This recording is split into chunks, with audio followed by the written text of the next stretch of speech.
अब छोलिया हो या लोबिया, सफेद चने या काले चने, सब कुछ मजेदार बने।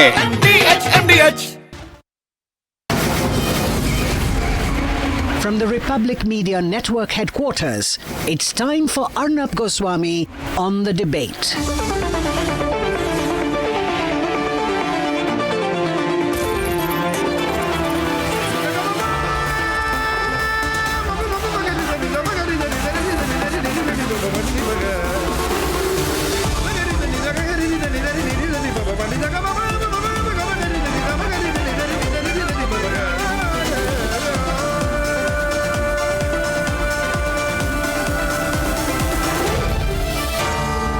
Arnab Goswami on The Debate.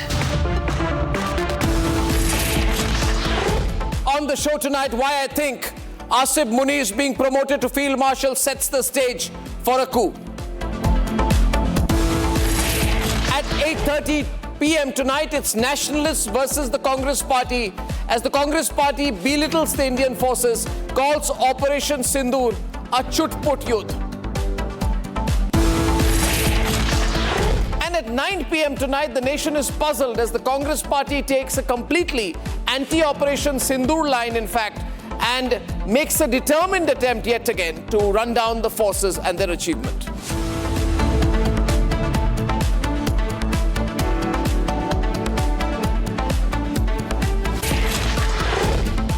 And ladies and gentlemen, I want to start with a few comments. I have a fantastic panel tonight on General Asim Munir being made Field Marshal. Now, Field Marshal in the Pakistan Army is a 5-star and highest rank awarded by the government of Pakistan to the Chief of Army Staff. It is a rank above General as well as above Air Chief Marshal and above Admiral, which means that Asim Munir has got what he wanted. This is what he was aiming for. This is why he carried out Pahalgam. This is why he carried out the massacre of innocent tourists in Pahalgam. This is why he made those dog-whistling comments towards Hindus. This is why he said Hindus and Muslims will always be different. And this is why he fronted the two-nation theory, because he wanted an extension. So for an extension, he did all this. You see, viewers, Asim Munir's term was to end in November of 2025. With this promotion, which he has got because he has the civilian leadership under his boot, just like Nawaz Sharif was under the boot of General Musharraf. His deadline for retirement now moves to November of 2027, ladies and gentlemen, which means he becomes effectively a general for life. He may not even retire. In fact, he will want the next promotion, which is what the other Field Marshal in Pakistan got, and his name was Field Marshal Ayub Khan. And he carried out a coup and became the president of Pakistan in 1958. Ladies and gentlemen, I am absolutely certain, and I can say without the slightest shred of doubt in my mind, that what happened to Nawaz Sharif, who was overthrown in a military coup in October 1999, will happen to Shehbaz Sharif in 2025. I can absolutely certainly say tonight that Asim Munir will declare a state of emergency. He will suspend what remains of the Pakistani constitution. He will place the rest of the Sharif family on house arrest, just like Musharraf had done. And that is the fate of the Sharif family, to be bootlickers to the Pakistani army and promote them as well. This is my view of things, ladies and gentlemen. Let's debate. He made the plan. We are different from the Hindus in every possible aspect of life. Our religion is different. Our customs are different. Our traditions are different. Our thoughts are different. Our ambitions are different. That was the foundation of the two-nation theory that was laid there. That we are two nations. We are not one nation. He set the pieces in motion.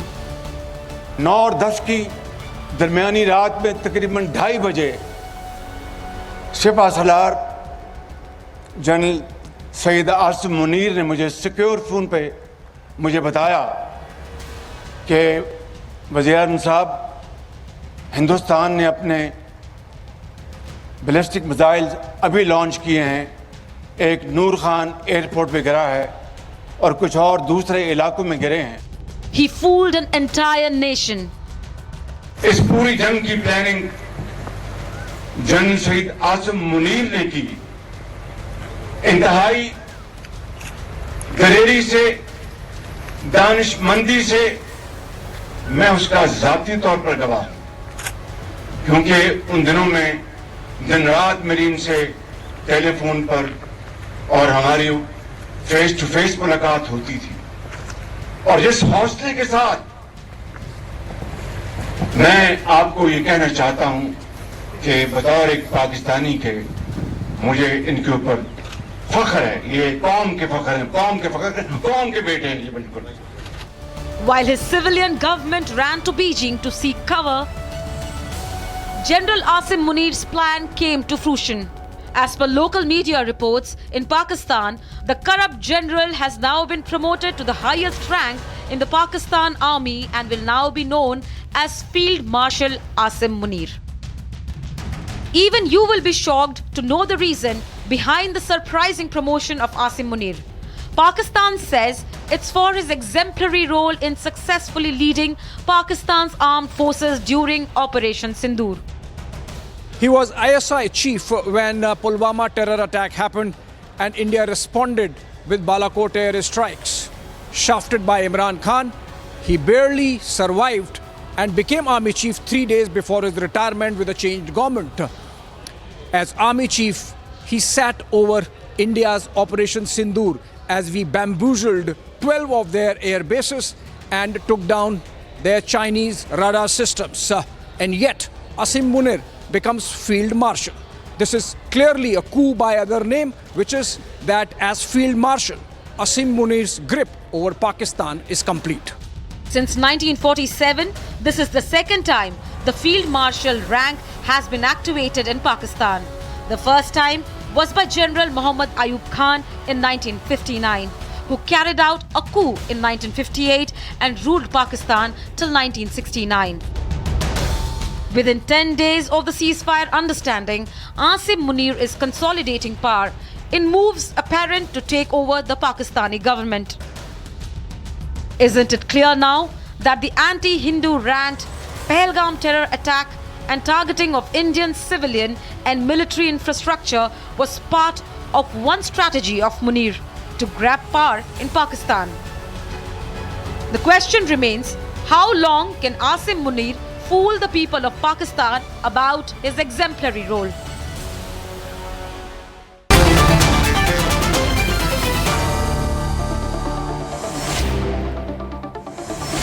We have a great panel to discuss this tonight. I have Christine Fair, who's a very senior political scientist, and she's joining us from Washington this evening, Carol Christine Fair. And we have General G.D. Bakshi, of course, and we have General Bishambar Dayal, and I'm delighted to see once again this evening Ambassador G. Parthasarthi, sir. Good evening, and it's been a long time since we had you on Republic. Thank you, Mr. Parthasarthi, for joining us, sir. Nobody understands Pakistan better than you. You have a lived experience and a professional experience of Pakistan that few can match in this country and few ever will. How do you view the Asif Munir becoming a field marshal in terms of the overall dynamics of Pakistan? Because every time there's been a period of national insecurity, the army usually promotes itself. Well, I lived through an interesting era when the Pakistan army under General Musharraf suffered a humiliation in operations which he attempted in India, the famous battles of 1999. Now, which was really the Kargil conflict. Musharraf thereafter took over the government itself with a coup. So Pakistan's generals are capable of many things. Musharraf took it, as I said, after they were humiliated during the Kargil conflict. But I must say, in fairness to him, he changed a lot when he took over power. In the case of Asim Munir, I think he is a bit of a moron. That's how I would classify him. obsessive for power. Now, what has happened, I think, is that the army, leave aside the army, none of the services could handle the air attacks, the missile attacks we mounted, and they ended up looking silly. So while Munir was the receiving end of that stupidity, while their Air Force did not do too badly, he, despite all that, has made himself, as Musharraf did earlier when I was there, as the army chief. But there is a difference between Musharraf and Munir. Musharraf had a sophisticated mind, which, as I said, could lead him to even think afresh on Kashmir. Munir, I regard him like a street urchin turned head of the army. He is crude, he is pathologically Indian and makes that public. And I think we have to watch out for this man and whether now he moves to seek control of the nuclear establishment also, which is now out of his hands. So that's an interesting analysis, which takes me to my next question to Dr. Christine Fair. He's got an extension, Dr. Christine Fair, but will that be the extent of his ambition? He's got an extension. Now, technically, he's there till November of 2027. But is that his ambition? It may not be the end of his ambition, but every time he extends, there's a whole bunch of people beneath him who don't get promoted. And so every year he stays in beyond his extension, he's actually 2 generations apart in terms of the PMA cohorts than his oldest general. So what happens is there's this cultural divide. There tends to be unease with additional extensions. So it may not be the end of his ambitions, but there are these structural constraints that come into play. We saw this with Musharraf. Eventually the corps commanders just got fed up with him. It wasn't the lawyers movement that brought down Musharraf, it was his corps commanders. So there are some natural breaks to his ambition, even if his ambition itself is unlimited. Now, if you look at the time when this is happening, General Bakshi and General Dayal, you have the Pakistani foreign minister in China.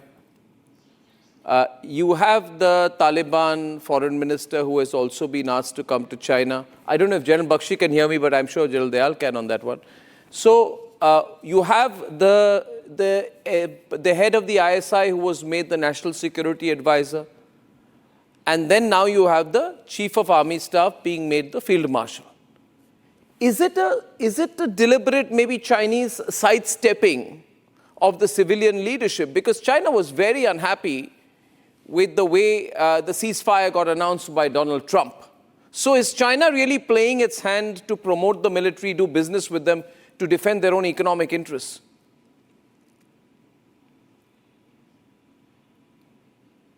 Arnab, if you recall, Yes, Jaldar. On your show, I had said that the firing that Arnab, if you recall, on the 10th of when we discussed in the evening on your show why Pakistan was still indulging in cross-border firing when ceasefire had been declared at their request by them and they requested for it. And I'd said that there is a clear-cut division and somewhere the Chinese hand is playing.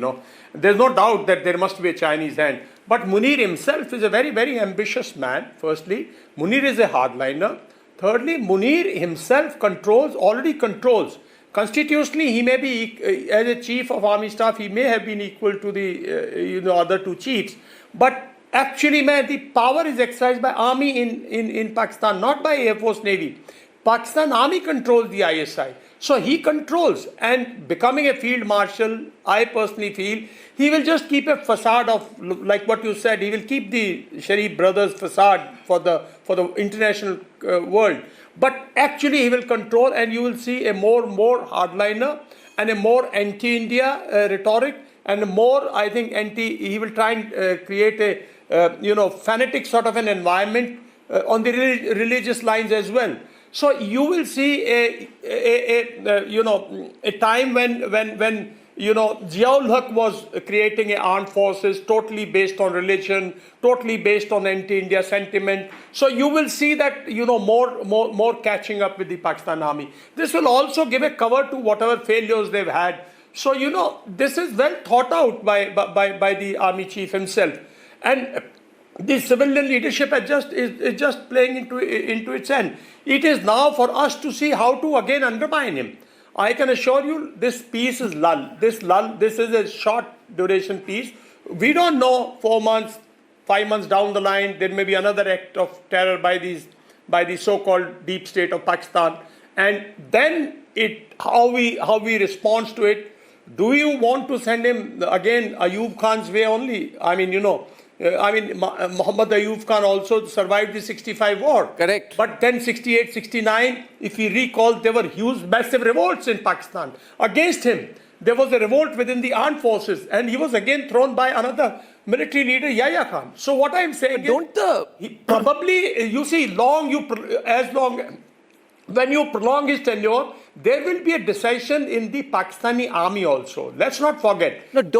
Temporarily, today, he may be looking very strong. That's the point that Christine Fair also made there, quite rightly, there will be internal dissent eventually within the army, but that takes a lot of time to ferment. My question is to General Bakshi. General Bakshi, your thoughts, of course, but don't the Sharif, doesn't the Sharif family see what's coming? They've got a political death wish. This is a family where the Sharif brothers were not allowed to attend their father's funeral due to their detention in Saudi Arabia. The whole family had been put on house arrest in October 99 by Musharraf. So they're only in this containment game. Don't they see what's coming? Or they're just holding on somehow to power? Even happy to be a facade. Arnab, from day one, we've been saying on your channel that the entire exercise is to get Asim Munir an extension. He's already received one extension, by the way. He's supposed to be retiring in 27. He had wrangled that out when he arrested, Imran Khan, right? But now his wish was to emulate Ziaul Haq, 11 years. Parvez Musharraf, close to 11 years. So he wanted that, so he's gotten himself promoted Field Marshal. Theoretically, in the British military system which we have inherited, a Field Marshal never retires. A Field Marshal is designated for life. So, Arnab, this man has done very well by himself. Yep. He's gotten about 1,000, 2,000 people killed in South Asia, but he's gotten himself his Field Marshal's rank, so he can go on and on till some mangoes explode, or, the corps commanders get together, because as the Gulf, right now the corps commanders are his compatriots. As he wastes out a lot of, potential army chiefs, right? The thing is, will he let go of the army chief's chair? No, sir. That is the real seat of power. So the gulf between him and the newer corps commanders will increase. And finally, the collegiate of corps commanders had thrown out Parvez Musharraf. Let's be quite clear. Parvez Musharraf was also exiled. He was taken care of. This man is heading that, he's on that ego trip that I am God's gift to mankind, at least to Pakistan, right? But you see only a Chinese hand in this, or you see an American hand in this, because during this period of this conflict, there was direct communication between Asim Munir and the Americans. I don't know if it was who in the American establishment it was, but there was direct contact between him and the Americans. So is he leveraging that? Arnab, my personal opinion, this man is managing his own promotions. This man is out to get himself a Field Marshal. He's made himself Field Marshal for life. He never retires now. There's no question of 2 years, 4 years, 5 years. But then going by history, in the British military. But going by history then, General Bakshi, because I'm again going back, maybe I shouldn't go back 25, 26 years. I go back to Dr. Parthasarathi out here. You see, going by this logic, he has got extensive powers now. There were some changes recently authorized by the courts by which even civilian personnel can be arrested and put under military rules. This happened during the period of the conflict or just before that, which means he's a field marshal, he has extensive powers. A man technically reporting to him is the National Security Advisor. He has been thanked profusely by Shehbaz Sharif, who's called him the greatest son of Pakistan. He's polarized the society. He has direct control over the terrorist groups, and therefore, I would not be surprised if he does what Musharraf did. Musharraf just froze all the Sharif family bank assets, seized their properties, and went after the PMLN. I do not understand what's going on between the PMLN, the PPP, and Asim Munir, and I'd like Dr. Partsati to throw his hat into that. What do you think is going on there, sir? Because we need to understand them, what's going on there, sir. Look, let's face it, neither the PMLN nor the PPP would want another military takeover. They are really, to my mind, looking at the next election. But the fact is more dangerous about this is that there has been deep failure in Pakistan at their continued economic failure, where India is growing at 6 to 8% per annum. There's always this comparison, and the military will, people like will really put the blame on the civilian leaders. I think you have to be, I would take his appointment more seriously.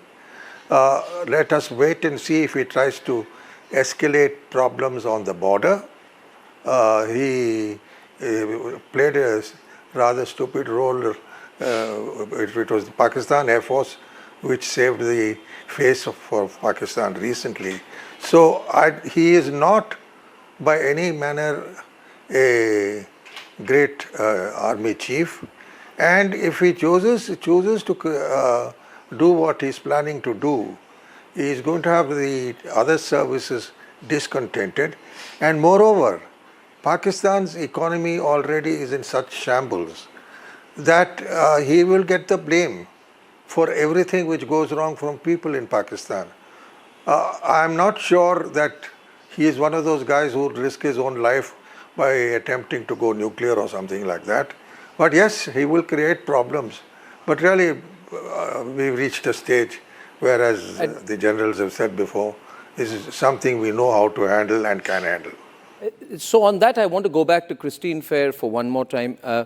Dr. Christine Fair, in terms of, we have Operation Sindoor, which is still very much on, and the Indian government is repeatedly, it's unusually, we are doing daily press conferences where Indian Armed Forces generals come and say that Operation Sindoor is on. These are today's successes. This is today's action. Very, very strong communication that it is very much on. In that given situation, where we've said that any act of terror will be seen an act of war, and this has the endorsement of Prime Minister Modi, and it's a public commitment to the nation, what will Field Marshal Asim Munir's approach be? To let things be? Or I'm going to be really clear. India has not deterred Pakistan. Deterrence is judged in the behavior of the adversary or the target country where the deterrence is being attempted. There's no evidence that Pakistan has been deterred. So what I fully anticipate is, because this is part of Pakistan's strategic culture, it is part of Pakistan's strategic aims, that after 4 to 5 years, there's going to be another terrorist attack, just like we had at Pahalgam. Now, India has put itself in a very perilous situation by making these proclamations, by not engaging or not committing to engage in proportionate responses. Despite what the jingoistic media has said in India and has completely misinformed Indians, India has not decisively defeated Pakistan. Pakistan did not run with its tail between its legs. In fact, it's dangerous to misunderestimate the victories that Pakistan believes it chalked up in this conflict. So this conflict escalated faster than India had anticipated. And make no mistake, India also wanted someone to help find an off-ramp to de-escalate the conflict. So unfortunately, with the jingoistic media, it creates political expectations amongst the people that then generate military requirements that become increasingly implausible. So the next crisis is going to be even more dangerous than this one, is what's going to happen. But rest assured, there's going to be another crisis. Yeah, I take what you're saying about Pakistan's, approach to things.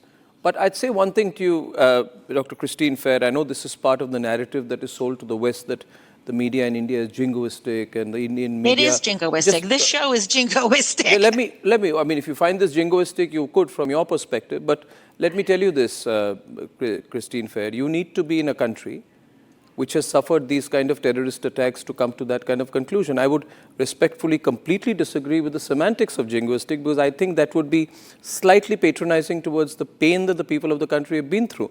Everything is relative, Christine Fair. Allow me to complete. Allow me to complete, please. Allow me to complete. Allow me to complete. Since you said something, I'm giving you my perspective. I'm not intending to get into a debate with you, but I must not let that be unqualified. My point to you is, everything, Christine Fair, you've studied the subcontinent long enough to know. That has nothing to do with you've studied your jingoism undermines the suffering. 1 minute. See, Christine, please do not give me this academic intolerance and listen to what I'm saying. I'm going to give you listen to what I'm saying. Listen to what we live in India, unlike you. So there's a slight difference. What I'm saying is, when you study things from this, distant perspective, you need to understand that today, in today's day and age, when 166 people were killed in Mumbai, and at that time, the response of the Indian government was that we will do nothing. Shiv Shankar Menon said at that point of time that doing nothing is the right perspective or the right thing to do, right? You compare that response, Christine Fair, and when you say the jingoistic media raises people's expectations and that gets rolled over to the politicians, I'm afraid, but you have a complete misreading of the expectations of the Indian people. If you had been in Mumbai or Pune or Delhi in the November or December of 2008, let me assure you, you didn't need the media to feel. I, Christine Fair, covered 26/11 for 100 hours flat. It was not jingoistic, it was objective reporting. People came out on the gateway of India in tens of thousands, supporting what we were saying in the media, because the media was a reflection of the people. Okay, so that don't just put that into these intellectual crannies of jingoistic and all that. It's not. It's very supercilious, and I would suggest you should avoid it. You're a good academic, but why do you want to make sweeping statements without having the lived experience of the country? General Bakshi, maybe General Bakshi can tell you. See, this is what happened. You put yourself in this intellectual, you put yourself into these intellectual ivory towers without lived experience. Then you pass justifications on the people. Let me tell you, were you jingoistic after 9/11 happened? Was your media jingoistic after thousands of people were killed? Yes, it was. Was your media jingoistic? Yes, it was. After 26/11? Yes, it was. No, it wasn't. You Yes, it disregarded was. 26/11. You focused on 9/11. Our media after Your 9/11 media was a servile follower of the WMD theory. And we are not going to listen to American superciliousness anymore. Just like you're a survival I am telling you follower this. of the idea See, the that problem India is, decisively the moment defeated you are Pakistan. intellectually questioned, you become intolerant. So I will give it back to you, because I want everyone on. I am not among those people who will listen to any amount of patronizing from an American academic or any academic. Thank you. Yeah, that's why you switched off. You see, the problem is... Can we come in? General Bakshi. Arnab. No, I think I touched a raw nerve, but I can't let her patronize the people of India. Yeah. Absolutely not. Simply put, her domain expertise is the terrorist organizations in Pakistan. I'm afraid she is not an expert on air warfare, right? John Sinclair of the United States, Tom Cooper of the Austrian, military history wing, who deal with air warfare, have all certified that India has won a clear-cut military victory, right? The first day, most air forces do SEAD, suppression of enemy air defenses, before they attack any terror or other targets. We did not do that because we wanted to be proportionate in our response, right? And we took on that handicap, that constraint. Despite that, every single one of our 24 cruise missiles, our Spice and BrahMos missiles and our Hammer bombs, guided bombs, hit terror targets in the 9 camps that we have hit. They hit the headquarters of the Jaish-e-Mohammed, of the Lashkar-e-Toiba and the Hizbul Mujahideen. The Pakistani media has testified to that, number one. The next day, Pakistan did vertical and horizontal escalation, right? They fired 6 to 6 to 900 drones totally. 90% of them were shot down along with their missiles, which include tactical ballistic missiles like the Shaheen 1 and Shaheen 2, which are nuclear capable. America and Israel have been talking of taking out the Iranian nuclear, capability. They haven't been able to do it so far. We have hit the Chagai Hills and the Kirana Hills. We blocked the exit and entry tunnels, right? And made a large section of their nuclear stockpile inoperative for use against us.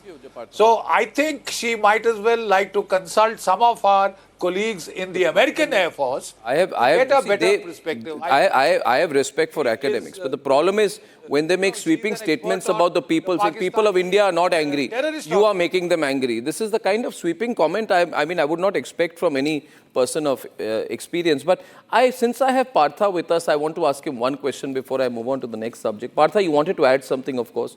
What can one expect in this conflict situation, in a short window or a medium-term window? Look, firstly, it was a mistake to invite Christine Fair. She's insufferable. But I think we are missing the point. What we won yesterday was a scientific victory. They were expecting aircraft, army, and we hit them with missiles in places we tore them to pieces. That is why we won yesterday. We used our brains. We used our technology for a change, and they didn't know how to fight a technological warfare. That is what India is achieving. It may lose an odd aircraft here or there, but this attack, Pakistan never expected, would be so ruthlessly by Indian artillery and missiles. We have never fought a war with Pakistan in which we've knocked the hell out of them with missiles. So this was a different form of warfare, and yes, we have old practices to follow, but I think where we are going to take the lead in bashing them is in science and technology and in our ability to bring in new categories of arms and really bash them. I mean, they can't afford it. If you read what is happening in Pakistan, they have been shaken by the way we have hit their cities, every building, and pinpoint targeting of terrorist houses. So let's not, get these Christine Fairs and others. If you get a clinical military alliance, it is change of military technology and development of new technology by India, which led to the result we got yesterday. I think that's very well put. Partha, it's great to have you. We've been missing you a lot. One last comment. Okay, General Dayal wants to come in on that. Yeah, go on, General Dayal. See, Arnab, you let her go honestly. She needs to understand that you are not only dealing with Pakistani army, but you are dealing with a state which has been lying. It's a state for 70 years, it has been lying, fooling the world, deceiving the world with a propaganda. See, what we need to break is their propaganda. They're lying. So the point also, General Dayal, you are men of much more experience than me. In fact, I consider it a privilege to be among three of you today, especially with Partha, General Bakshi. But what only thing I find different, sir, from my experience... I wanted to tell her... No, my experience, what I feel, sir, she left our alone. people's aspiration, see... Sir, one line, sir, then I'll hand over. Okay. Sir, difference I feel from 2008 to now... Our people had aspirations. No, sir, difference is from 2008 from now.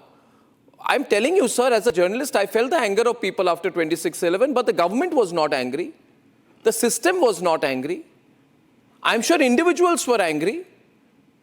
But the media was angry. This time the media is angry. The people are angry. The government is angry. The army is angry. So, there is complete complementarity between all parts of our state. So, I think that is what the world outside is not accepting. They feel, media is provoking people. Who's provoking people? Who are we to provoke people? People are as angry as us. We are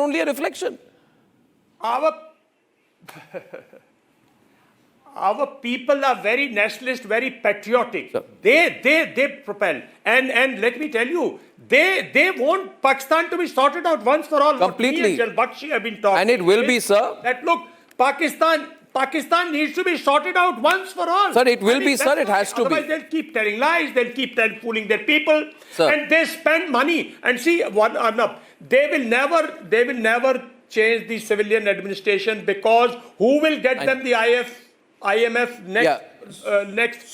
So we broad-based it a bit, because I have to go to the second debate. I'll wrap this one. And a thank you to Partha, and a promise from Partha that he will visit our studio and do a lovely interview and podcast with us. He hasn't visited yet. दादी के हाथों का जादू और खुशबू से महकता घर, माँ की मुस्कुराहट और खाने की सुगंध, MDH गरम मसाला, क्योंकि हर रिश्ता है स्वाद से जुड़ा।